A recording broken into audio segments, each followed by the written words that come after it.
Bienvenidos al quinto capítulo de Electroshock, una serie de podcasts dedicados a debatir temas pedagógicos, la ciencia y la actualidad. En este quinto capítulo hablaremos sobre la educación pública chilena, principalmente sobre la segregación y la calidad que esta educación entrega. Mi nombre es Rodrigo Grocarreño, estudiante de la carrera de Pedagogía en Educación Media en Matemáticas y Físicas de la Universidad de Chile, y junto a mis compañeros Fabián Garay, Juan Pablo Bachmann, Jorge Escobar y Matías Martínez hablaremos sobre el tema planteado. Este capítulo es traído por el ramo de Comprensión Histórica y Sociológica de la Escuela y la Educación. Bueno, como para empezar a entrar en diálogo, ¿cómo están, chicos? Bien, gracias. Bien, todo bien. Bacán. Feliz de estar aquí. Contento de estar acá en tu programa, podcast. la verdad. Me alegro. Bueno, a lo que nos convoca. Vamos a empezar primero con el primer tema, que sería la segregación en la educación pública. Jorge, ¿qué podrías opinar sobre eso? Bueno, sobre la segregación yo creo que de partida hay un tema muy importante que es el sistema neoliberal, que ya te da como de partida como varias opciones de tipo de escuelas que son como las privadas, subvencionadas, públicas, y a otros tipos que son menos mencionados pero que igual existen. Y claro, esa división ya crea una segregación por tu ingreso económico. Entonces, claro, las personas con menos ingresos tienen solamente dos opciones: pública y subvencionada. Y las personas con más ingresos ya pueden pasar a la privada, que ya como da como un estándar de élite y empieza a hacer como esa segregación social. Hablando de eso, chicos, ¿ustedes de dónde salieron? ¿De qué escuela salieron? Yo salí de una particular subvencionada. Yo también. Sí. Interesante eso, la verdad. Que la mayoría salimos de particular subvencionado. Sí, que no es un grupo mayoritario las personas que pueden optar a un colegio particular, como mencionaba Jorge. Entonces, ahí se ve claramente mostrado la segregación que hay. Y esto se ve muy reflejado en la Constitución de 1980, sobre la libertad de enseñanza, donde cada estudiante debe elegir o se elige a qué institución quiere ir, o uno particular subvencionado, uno municipal o particular. Exacto, mira, y respecto a eso tengo una cita de Carnoy del 2010, donde dice: esta posibilidad, es decir, la libertad de enseñanza, en una sociedad regida por el mercado y sin garantía del derecho a la educación, distribuye de manera desigual las opciones de acceso según la capacidad de compra que las familias tienen en función de sus recursos, ubicación residencial, capital cultural y redes de capital social. Lo cual indica ya que va a existir una segregación según de donde tú vivas, socioeconómica, cultural, por las mismas partes, por ejemplo, de zonas rurales, por ejemplo, donde no van a tener las mismas capacidades que, por ejemplo, en la capital. Y de hecho en la misma capital se presenta ese tipo de segregación. No es lo mismo comparar dónde estudia la gente que quizá vive en sectores como Las Condes, Vitacura, que comparar a gente que vive en Puente Alto, Maipú, Cerro Navia. Melipilla. Son dos realidades en verdad totalmente distintas y opuestas. Se generan prácticamente dos polos dentro de una misma ciudad. Al final estaríamos hablando más de consumidores de un derecho a la educación. O sea, dependiendo del ingreso de la familia, finalmente uno puede optar por una mejor educación. Y esta mejor educación se ve con pruebas estandarizadas. Por la PAE hoy en día, que bueno, fue en su momento la PSU, los ensayos SIMSE. Esas pruebas estandarizadas son las que evalúan a los colegios principalmente sobre su propia calidad de educación. Y obviamente los colegios privados son los que, por así decirlo, tienen una mejor calidad educativa cuando salen estos resultados de estas pruebas estandarizadas. Y eso se puede ver mucho al tema de el financiamiento mismo que tienen estos. Los recursos que pueden obtener. Claro, los mismos recursos, que el privado tiene ya sus recursos y aparte tienen los recursos de unas mensualidades que son, digamos que, muy, muy altas en comparación a lo que podría pagarse un particular subvencionado. Y claro, los públicos reciben solamente el ingreso del Estado nada más. Entonces la diferencia entre recursos es abismal. Además, el recurso que se ve en el municipal o público, se ve muy reflejado en el CINSE. Si la calidad del CINSE es muy baja, la institución va a tener muy poco recursos para fomentar el estudio y el aprendizaje. Por tanto, si el CINSE sigue bajando, nunca va a aumentar el aprendizaje o los recursos que necesita el establecimiento para llegar a cierto nivel educacional. Haciendo una conexión con eso de esos recursos, tenemos que tener en cuenta que los recursos también se destinan mediante la asistencia que tenga el colegio. Es decir, mientras mayor cantidad de alumnos que tiene, mayores son los recursos entregados. Incluso también con la mayor índice de discapacidad, de vulnerabilidad también de los colegios. Si tienen mayor índice de vulnerabilidad, mayor es la cantidad de recursos que se le puede otorgar a esos colegios.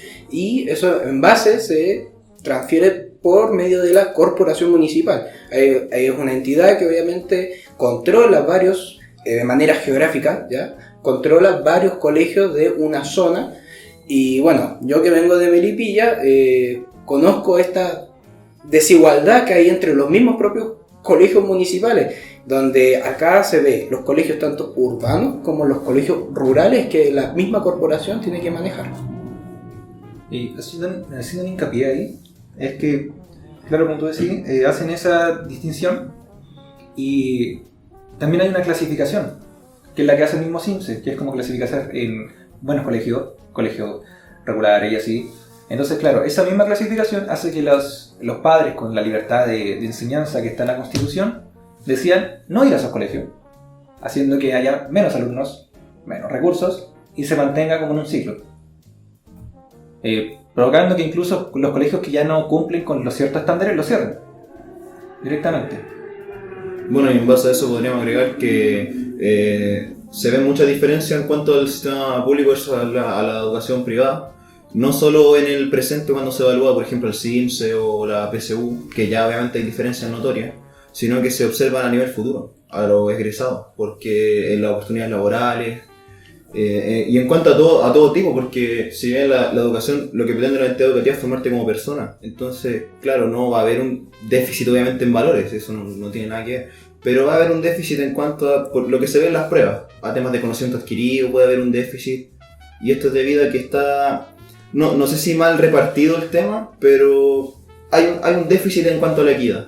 Y en base a eso es lo del texto que leí, que trata de que del 2006 al 2013 se impulsaron movimientos sociales, los cuales rompieron con el fin de alterar el poder ideacional sobre la educación.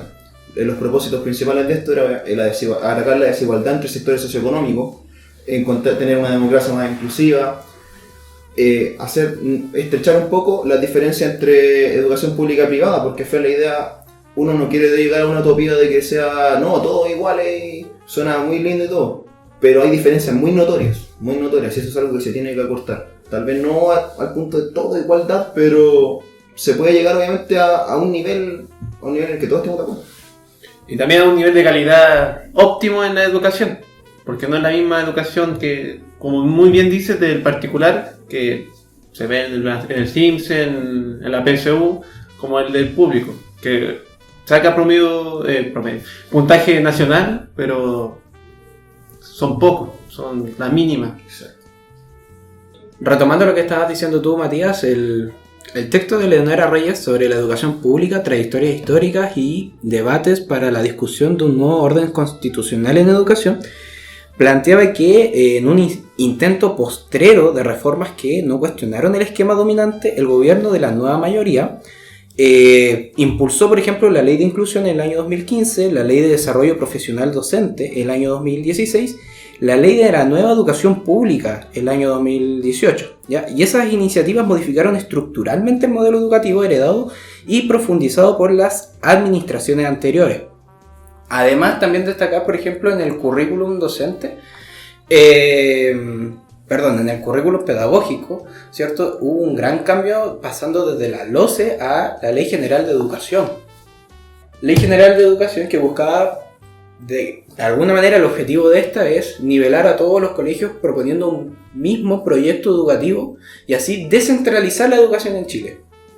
Dejando en claro que el propósito principal de este cambio de ley era garantizar un sistema de aseguramiento de la calidad de la educación y tiene que haber de sí o sí una supervisión de los estándares del proceso de aprendizaje, el cual va a estar mediado por la Superintendencia de Educación. Modernizó también el modelo de mercado, radicalizando el esquema de aseguramiento de la calidad, el productivismo pedagógico y de los resultados y la rendición de cuentas. Eso es lo que explica Leonora Reyes en el texto de Educación Pública.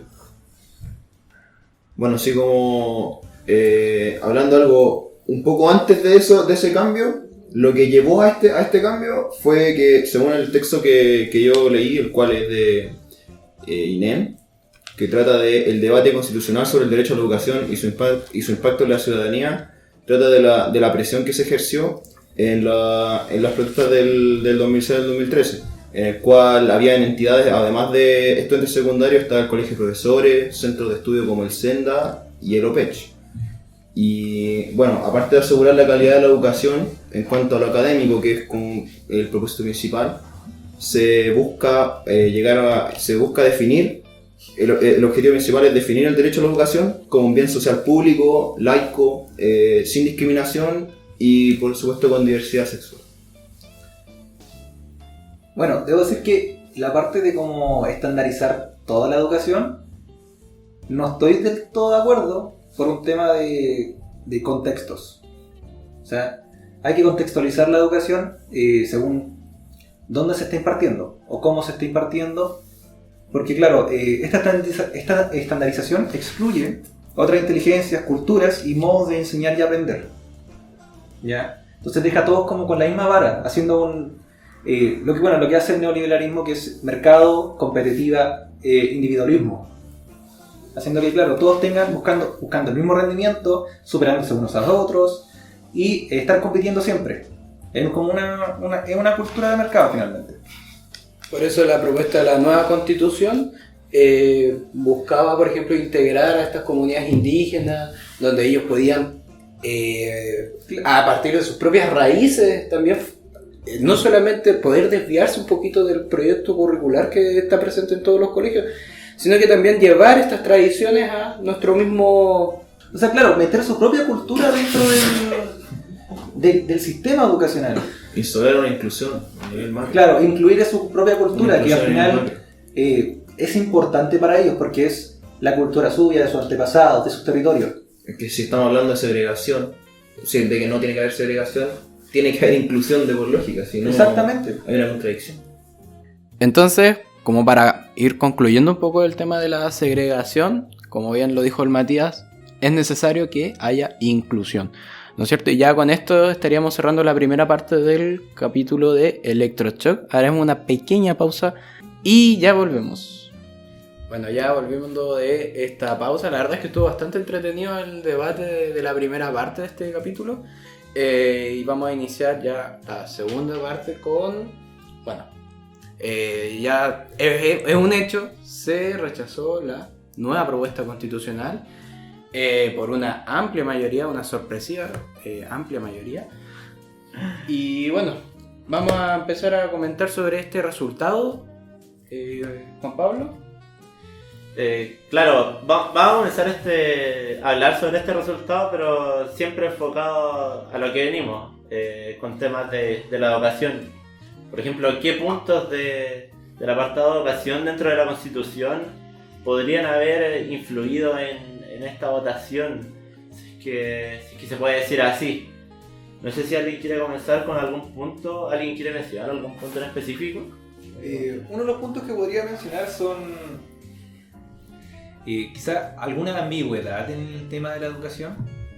Por ejemplo, cuando yo la estuve leyendo, en un principio, cuando la leí un poco la rápida, leí la parte de la educación sexual y yo lo entendí como que iba a haber educación sexual en la educación pública, pero no era así, sino solamente que el Estado iba a promover la educación sexual. Es decir, si el colegio no deseaba que estuviera esto, no se necesitaba en ese momento, no iba a ser obligatorio. Pero claro, eso fue con una ley más comprensiva. Entonces, claro, de primeras puede parecer como algo que se está imponiendo. Y claro, no mucha gente va a estar de acuerdo con eso. Sobre todo si la gran mayoría de los ciudadanos chilenos son cristianos, donde la familia cristiana está compuesta por una idealizada de pensamiento más católico, cristiano, como quieran decirlo, que el niño tiene que aprender los valores y luego ser formado. Claro, y igual mencionar el desconocimiento que hay sobre qué es realmente la educación sexual a nivel nacional. Porque quizá puede ser que mucha gente piense en la educación sexual directamente como las relaciones sexuales como Claro, tal. que van a pensar que van a mostrarle, en pocas palabras, pornografía a su hijo. Claro, y no es para nada así. Tipo, la orientación sexual, disculpen, la educación sexual habla de cosas como esa, de la orientación sexual, qué es la sexoafectividad, autonomía, el autocuidado, muchos conceptos que en verdad dentro de la sociedad no están tan instaurados y es importante que la gente lo tenga en cuenta porque, claro, si uno al fin y al cabo queremos inclusión, también tenemos que tener en cuenta esas cosas como lo de la orientación sexual, que en algunas partes quizás no se respeta tanto o no está tan presente. Entonces son puntos que al final y al cabo se terminan conectando de todas formas. Claro, y aparte tenemos que tenerlo en cuenta con la contextualizarlo, porque claro, hay familias que quizás es la mamá y los hijos, la mamá trabaja todo el día, no tiene tiempo para poder también explicarle este tema a sus hijos, po. Entonces es necesaria a la escuela que explique esto, que tenga por lo menos como la opción para que los padres puedan elegir si sus hijos puedan recibir o no esta educación que quizá ellos mismos no pueden ofrecer.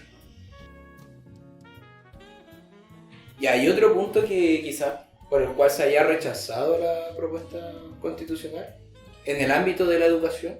Bueno, como ya había dicho, en una primera leída algunas partes parecen un poco ambiguas. Por ejemplo, la parte de educación pública, que mencionaba que al no existir el lucro, se entendía entre líneas que ya no iban a existir los colegios particulares subvencionados. Y eso llevó a mucha gente a rechazar porque no quieren que sus hijos, con esto de la libertad de enseñanza, puedan elegir dónde quieren estudiar. No quieren que sus hijos estudien en un lugar público, porque tampoco tienen los medios para poder aplicar a un centro de educación privada. Entonces, ¿qué pasa? Los centros educacionales públicos tienen como esa idea de que son malos, donde Son marginales. Claro, lo que mencionaba anteriormente. Claro. Entonces dicen, si con esta nueva constitución mi hijo se queda sin colegio y tengo que mandarlo a la educación pública, que ya por temas de CIMSE, temas de calidad. la calidad, claro, tienen las mismas clasificaciones, son malos a vista de ellos, deciden rechazar, que es la forma más simple de ellos para poder lidiar con este problema.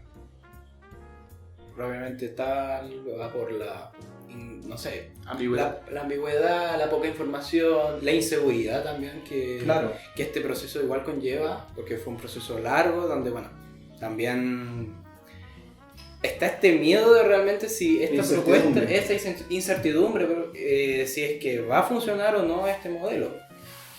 Porque uno se acostumbra mucho a cómo ha llevado toda su vida.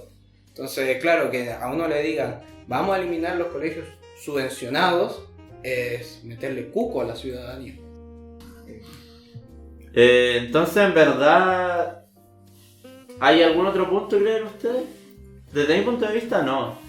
No hay más puntos. Realmente no, o sea, los puntos que ya tocamos son igual un poco quisquillosos, por decirlo así. Claro, No tienen tanta materia como para decir que es una razón para rechazar, pero es como lo que podemos ver de esto y de lo que se nos ocurre que podría haber pasado. Claro, realmente, no sé si comparten mis demás compañeros, pero al menos en el apartado de educación no creo que haya sido de gran peso para que la diferencia que se presentó en las votaciones haya sido a favor del rechazo. De hecho, el apartado de educación, desde mi punto de vista, está bastante completo y bien para lo que necesitamos actualmente en la sociedad. Comparándolo con la constitución de Claro, los 80. Lo que comprueba lo he dicho en un principio, que no es el gatillante de lo evidenciado en las votaciones. O sea, siento que la propuesta de la constitución le daba incluso mucho más fuerza a los profesores. Siento que le daba mucho valor. En cambio, la de 1980 ni siquiera es casi mencionada. Bueno, en realidad la del 80, bueno, no vamos a decir que hay mucha diferencia respecto a los tiempos de ahora, pero la del 80 había un mayor énfasis en cuanto al requerimiento de mercado. O sea, si ya ahora hay un tema respecto al lucro y algo que viene de hace tiempo, antes era pero demasiado abismal la diferencia. Si hay algo que me gustaría como destacar de la propuesta era, por ejemplo, la libertad de cátedra que tenían los profesores, cómo llevar sus propias clases. O sea, no por el hecho de tener libertad de cátedra nos vamos a mandonear, a mandar nosotros, ser autoritarios, sino que igual vamos a seguir el mismo, yo creo, el mismo proyecto curricular que se nos va a establecer, pero a ciertos parámetros que nosotros vamos a poder designar, no que alguien nos diga cómo tenemos que hacer la clase, sino que nosotros ser los mismos propios, porque vamos a ser profesores del mañana, poder nosotros ser capaces de cómo llevar nuestras propias clases, de cómo poder enseñar, obviamente pensando en el estudiante, pensando en los jóvenes que van a ser el futuro de este país. Claro, eso mismo nos permite, como tú mencionas, el poder nosotros ser los encargados totales de nuestra clase, por decirlo de alguna forma, tener la flexibilidad necesaria para, como mencionaba, que los estudiantes, para llegar de la mejor manera a todos los estudiantes, porque en muchas ocasiones la didáctica que se aplica o el método que se aplica, que a veces en ocasiones te impone el mismo establecimiento, quizás no es adecuado para todos los estudiantes. Quizás no todos los estudiantes, todos somos distintos, nadie aprende igual que el otro. Entonces el mismo hecho de tener la posibilidad de libertad de cátedra, de ser más flexible en muchos aspectos, termina siendo algo realmente fundamental, y encuentro yo que era un cambio de los más fuertes que presentaba dentro de la Constitución, al menos dentro del aula. Desde mi punto de vista, como mencionaba Rodrigo. Y para mí, la nueva constitución, en vez de la libertad de enseñanza, es más como un derecho a la educación, más que la libertad de enseñanza. Pues la educación no es a dónde quiero ir, sino que es un deber del Estado otorgarla a cada niño, joven o estudiante. Y que tiene que tener una cierta calidad también para satisfacer el aprendizaje del individuo. Bueno, y reafirmar obviamente lo mencionado anteriormente, el tema de que, concordando con el texto que mencioné anteriormente, el tema de que tiene que haber una educación inclusiva, no segregadora, no debe haber lugar para la discriminación. Generalizando puede ser laica, pero obviamente no hay que abarcarlo un 100%, y enfocarse en la calidad de la educación realmente, para no encontrar diferencias tan abismales, tan estremecedoras al momento de egresar, que es lo que en realidad es lo que genera, personalmente siento, la gran molestia en cuanto al tema de la educación, que son las diferencias al egresar, las diferencias que se notan entre un sistema y otro.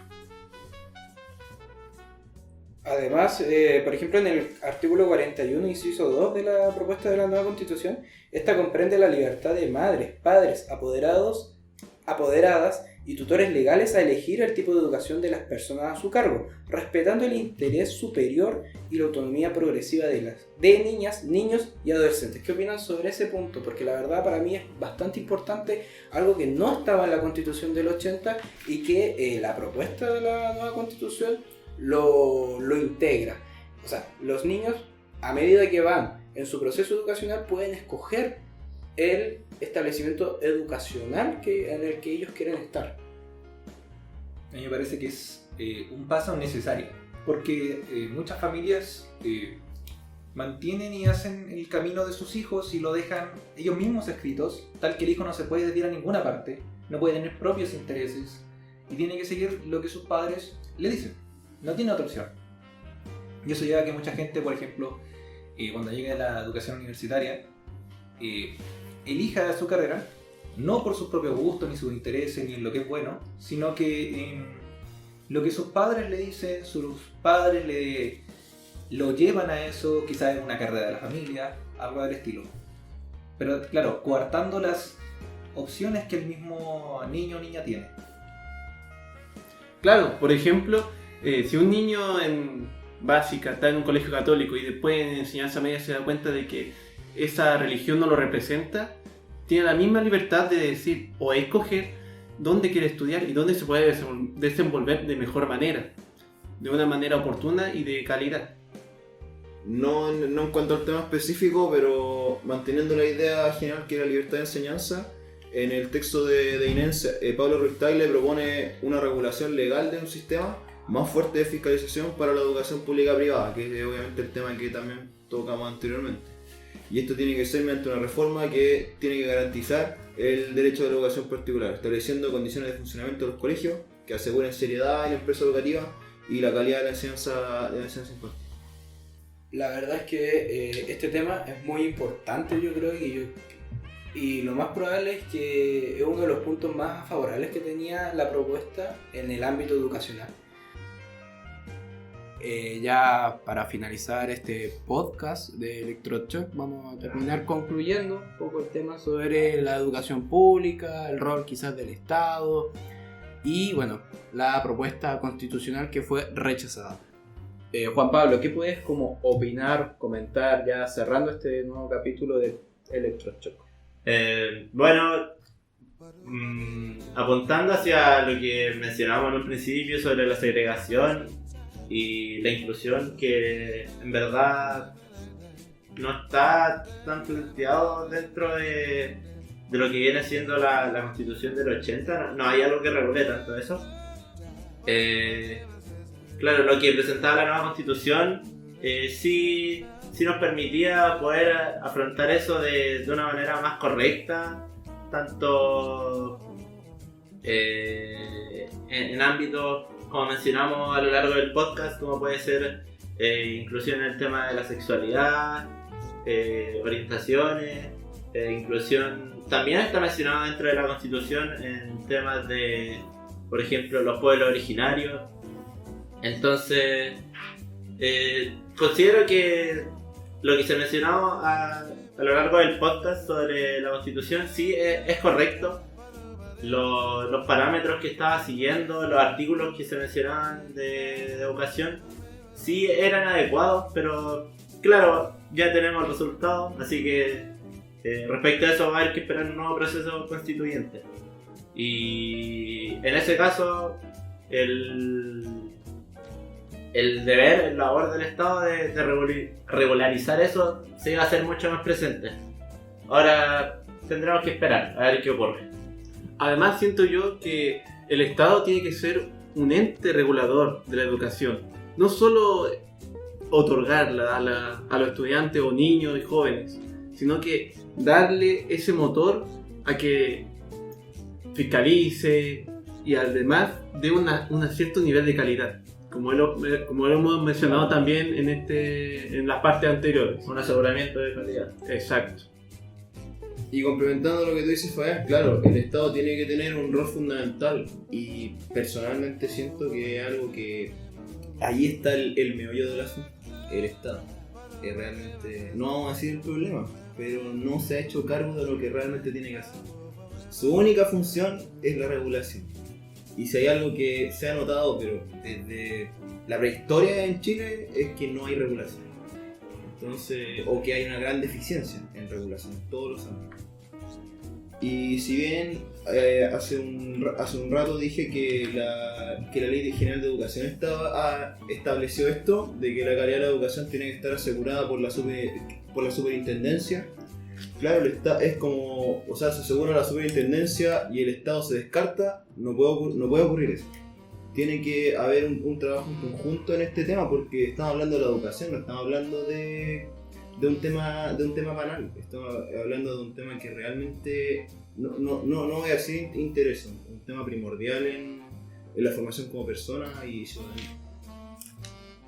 Entonces, ya cerrando con este nuevo capítulo de Electrochoc, lleno de debates, instancias de diálogo, damos por finalizado este capítulo, esta quinta entrega, que la verdad fue la más extensa de todo el canal.